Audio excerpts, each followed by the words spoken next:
So today I'm going to be doing data table number 1 for lab number 4. And so it says to start with 25 milliliters of water in a graduated cylinder. And so I am going to opt to use a beaker because I tried to fit a penny in the graduated cylinder and it didn't fit. And so, at least the one that came with our lab kit. And so I'm going to be using the small beaker that it came with, and I just measured the 25 milliliters in the graduated cylinder and poured it into here. And so I have that prepared, and then B1 asks for the mass of 5 pennies, and so I have a bunch of pennies right here. I'm going to take 5 and put them on my scale, and that is coming out to 12.5 grams. So that's B1, and then C1 is the total mass, and so I would infer that that is the same thing, and so I'm going to put 12.5 grams again.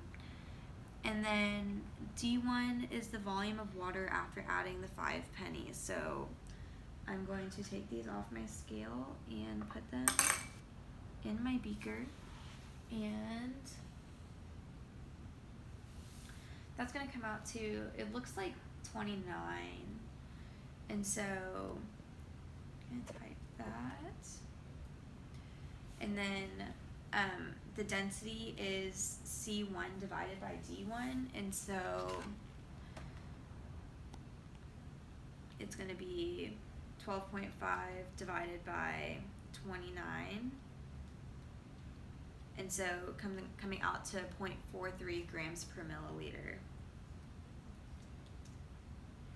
And so going down to B2, mass in B1 plus next 5 pennies. So I'm going to put, I guess, 5 more pennies on my scale,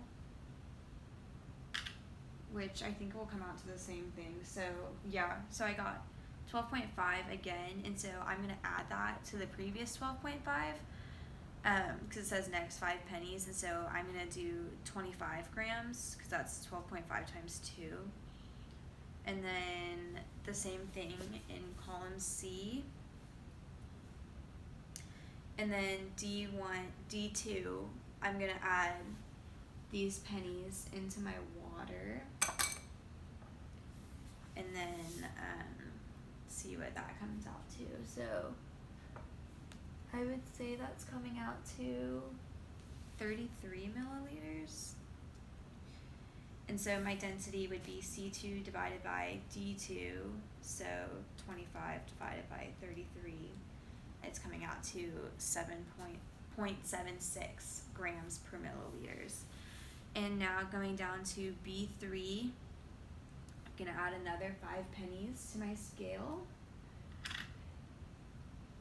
And same mass, so I'm going to add 12.5 to 25, and so that would be 37.5 grams. And so same thing for C3.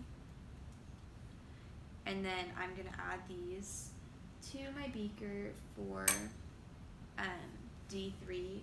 And so I think that would come out to 34 milliliters. And then my density would be C3 divided by D3. So 50 divided by 34 is coming out to 1.47. And going down to B4, I'm going to add 5 more pennies.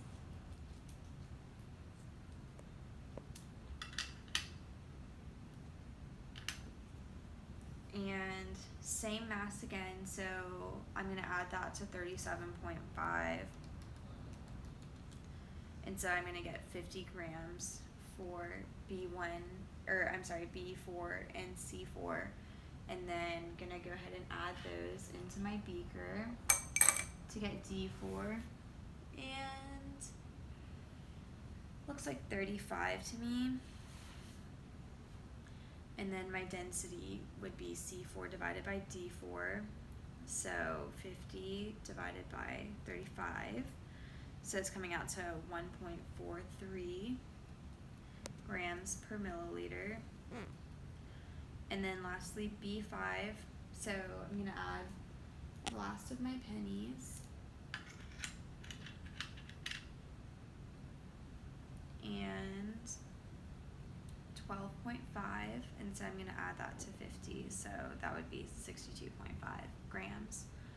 And so for D5, I'm just going to add these to my beaker, and so I would say that comes out to 36 milliliters. And then C5 divided by D5, so 62.5 divided by 36 is 1.74 grams per milliliter. And so I'm going to do my average density, and so I'm going to add up all of my densities, so 0.43 plus 0.76 plus 1.1 plus 1.43 plus 1.74 equals, and then I'm going to divide that by 5 because that's my total amount of densities, and it's coming out to 1.09 grams per milliliter.